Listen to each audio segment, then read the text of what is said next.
সকলকে জানাই সুপ্রভাত। আমার আবার একটা নতুন ছোট্ট মিনি ব্লগে। আজ ঘুম থেকে বারান্দায় এসে দাঁড়িয়ে আমি ভাবছিলাম আমি এপ্রিল মাসে দাঁড়িয়ে আছি নাকি ডিসেম্বর মাস অথবা জানুয়ারি মাসে। চারিপাশটা দেখো একদম কুয়াশাচ্ছন্ন। অনেকক্ষণ ধরে দাঁড়িয়ে দাঁড়িয়ে ভাবছিলাম যে এরকম ঠিক আজকে কেন হলো। তারপরেই আমি দেখি আমার গাছের পাতায় দেখো ছোট্ট ছোট্ট শিশির বিন্দু। পরে অবশ্য ওয়েদার একদম ক্লিয়ার হয়ে যায়, কুয়াশা কেটে গিয়ে রোদ ঝলমলে আকাশ আমরা পাই।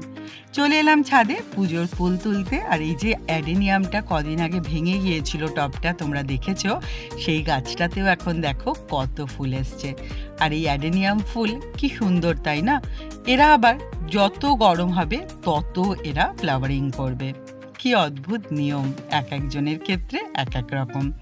তারপরে আমি রেডি হয়ে বেরিয়ে পড়লাম অফিস যাওয়ার জন্য। পৌঁছে গেলাম শেওড়াফুলি প্ল্যাটফর্মে। রোদটা শুধু একবার দেখো।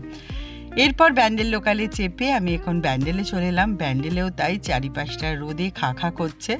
জানি না কতদিন আর এই ট্রেনটায় ট্রাভেল করতে পারবো। এইভাবে ব্যান্ডেলে নেবে আবার একটা ট্রেন ধরা, এটা একটু গরমকালে মনে হচ্ছে কষ্টসাধ্য হয়ে যাবে। তাও দেখা যাক, যতদিন পারি ততদিন করব। এখন এই ব্যান্ডেলে একটু ওয়েট করছি কুলিকের জন্য। খানিকক্ষণ পরে চলে এলো ট্রেন, উঠে পড়লাম ট্রেনে। আজ ট্রেনটা বেশ ফাঁকা ফাঁকাই ছিল, আমরা সকলেই বসতে পেরেছিলাম। এই যে মেয়েটি দরজায় বসে আছে, এর সিটও কিন্তু হয়ে যেত। ও কেন জানি না এই দরজাতেই বসলো এবং কিচ্ছু না ধরে কন্টিনিউয়াসলি ভিডিও কল করছিল।